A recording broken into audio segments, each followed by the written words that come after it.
Viper Club. It's a movie, I guess.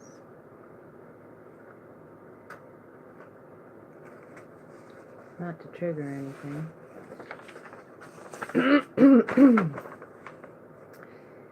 So,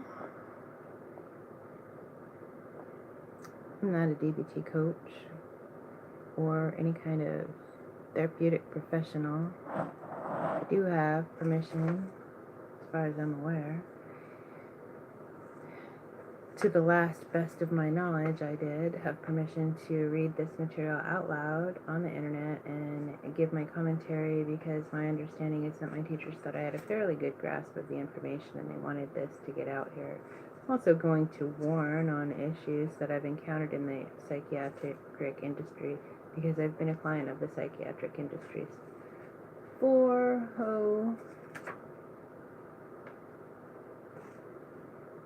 37 years, long time.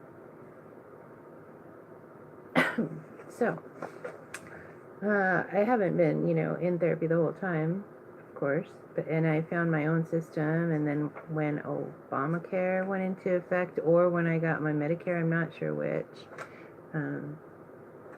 I was able to go back to counseling on a long-term basis, and they had actually developed this system, and along with some other really nice systems that don't involve a lot of talk. Non-talk therapy. Fabulous. Powerful. The different modalities. Anyway, so I did have my massage license, but I'm wearing pink, but I do support Trump. I wrote it frontwards and backwards. I had the idea of being able to read it in a mirror, and so you can read it in a mirror there. I'm not sure what I was doing there. I think I just was I don't know what I was doing, but anyway, I'm serious about it too. I'm not joking around, because without President Trump and his administration, I did vote for Hillary because, frankly, because Bernie said to. I'm not a Hillary fan. Sorry, but also because the rhetoric scared me, and I had to learn things. So that's all the disclosure I can pretty much think of. Definitely try and get some professional help. If you go to professional help, definitely try and blah blah blah. It's all covered in the intro video, last video 1. So the next part of the introduction, once you get past that page where you make the agreement about what clients agree to and why those things are important, you get to the growing your comfort zone, which is one of those things that gets put on the dry board. So they'll put this up at the beginning of each mindfulness section. That's your comfort zone, where you're super comfortable, like maybe you're hanging out in your pajamas, watching movies with, a pint of ice cream, don't care at all, or you're hanging out with your friends, drinking beer, whatever. And then in the next zone is your learning zone, supposed to run it like a donut or a teething ring, and that's your alert, but so you're out of your comfort zone a little bit, but you're in an alert, and you're completely comfortable as far as not feeling threats to your safety or whatever, but you are in a learning experience where this is new information coming in, and you're getting some new pathways in your brain. Out here in the panic zone, or when you start, edging towards the panic zone from the comfort zone, you just stop being able to really pick up learning. And then obviously on the outside of the panic zone is bad spaces where all kinds of things could happen. So what mindfulness is about, and what the DBT, mindfulness is about getting a hold of your mind again and pulling it back from outside, wherever it is, and taking control of it and doing the things that you need to do. The DBT skills are ways to get that done. Same with the mindfulness practice. So here we are, growing your comfort zone. I have to use my flashlight for this one. So, there is a time for comfort and a time for challenge. A balanced life needs times of learning, growth, and change, countered by times of soothing familiarity and ease. Yep, that's how you make those patterns stick in good ways. And it's what the wreckers, the social wreckers, are out there trying to wreck, is all those patterns that we need to make in order to get good, proper brain development, good, proper social development. Yeah, and I do believe in three sexes. So take that how it is too. I'm right there in the middle of the whole scene. Everybody's got some right and some wrong stuff going on. Probably including me. Imagine all the aspects of your life that provide you with comfort. These fit inside the innermost circle in the diagram here, the comfort zone. The comfort zone looks different for each individual, but examples include chatting with friends, hanging out in your pajamas, watching a movie from the couch, and eating your favorite food. Yeah, see, I'm not that original. I was copying from class.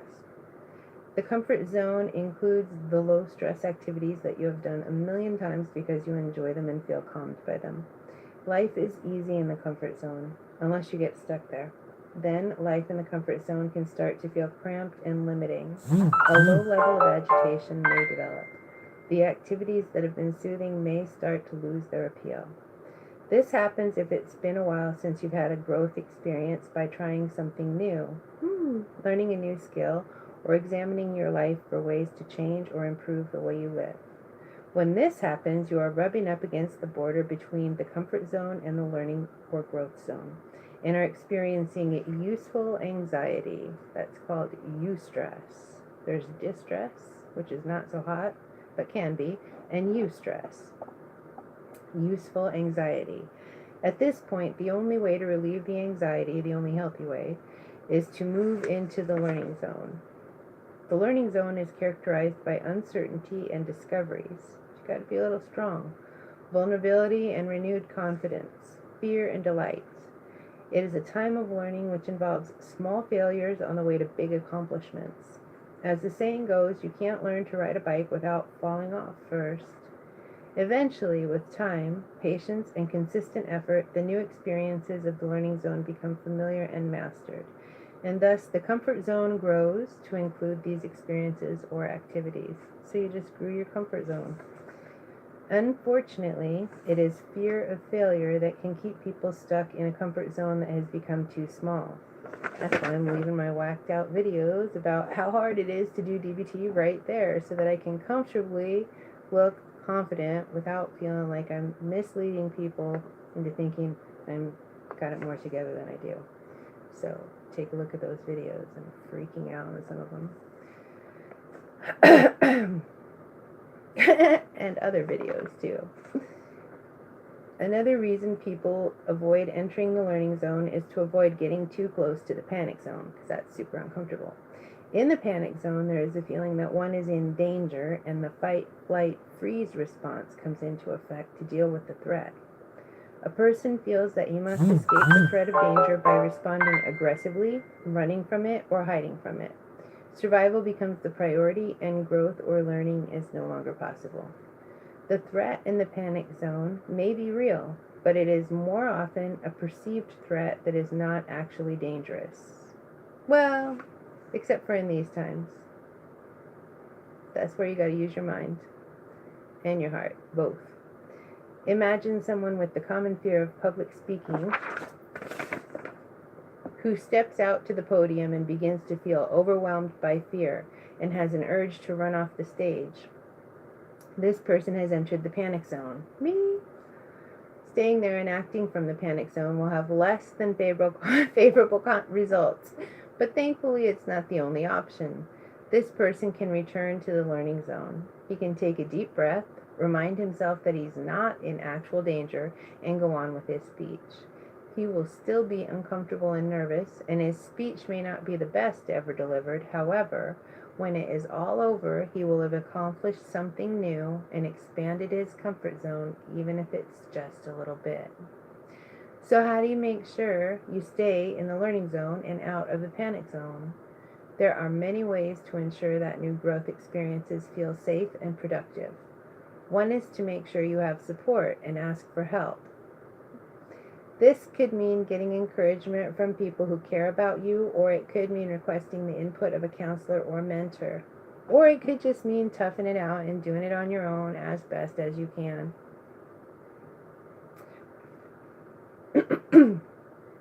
Another way is to take breaks from the learning zone, there you go, by going into the comfort zone. Small exposures to the new experiences balanced with familiar and comforting activities or productive activities If you can't be familiar and comforting, always be productive. Or sit and be frozen, that works too. But balance it. Because that will prevent you from becoming overwhelmed. Also, maintaining awareness of your physical condition and mindset will let you know when you are getting close to the panic zone. Like the example of the man giving the speech. He used mindfulness skills to reassure himself, I am not in danger, and took deep breaths to ground himself so that he could return to the learning zone and go on with his speech. A satisfying and fulfilling life spends plenty of time in the growth zone, which allows for an ever-expanding comfort zone. I'm just going to say something about the whole deep breathing thing, because I'm pretty sure that must get a little bit old. You're like, breathing, breathing, breathing. It's true, though, in a few different ways. Cancer is an anaerobic. My understanding is that cancer is an anaerobic oxygen avoiding organism, so it helps to visualize, but it's no good unless you I don't know that it's no good. It's helpful to practice special breathing skills and techniques so that when you take deep breaths, you're making as much difference with the act of deep breathing as you possibly can. So next is goals for skills trainings. The goals for skill trainings group. Which, what the heck? I'm only at 11, 12. We got 5 minutes. We'll do it. Goals of skill training group. General goal is to learn how to change your own behaviors, our own behaviors, emotions, and thoughts that are linked to problems in living and are causing misery and distress. So some of the specific goals of skills training group, you have behaviors that you want to decrease and behaviors and skills that you want to increase, and so create a better balance. So some of the specific behaviors that you might want to decrease are mindlessness, emptiness, being out of touch with self and others, judgmentalness, interpersonal conflict and stress, and loneliness. You would want to reduce absence of flexibility, difficulties with change. Also, up and down and extreme emotions, mood-dependent behavior, difficulties in regulating emotions, and impulsive behaviors like acting without thinking, difficulties accepting reality as it is, willfulness, and addiction. Skills that you want to increase, we all want to increase, are mindfulness skills, interpersonal effectiveness skills, emotion regulation skills, and distress tolerance skills. So then each time you go through a segment, you'll do the each time you do the intro part only at the very first of the 3 segments. Then you go through mindfulness each time. So at the beginning of the first 3 parts, you write your personal goals of behaviors to decrease and skills to increase, 3 of each. And then at the end of about 6 months, when you've completed all the segments and the mindfulness sections, then you go back and you look at it. You don't really pay attention to it until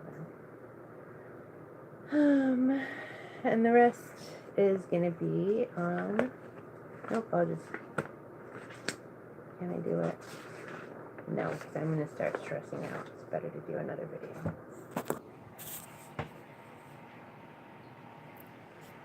And I'm going to eat first, I think.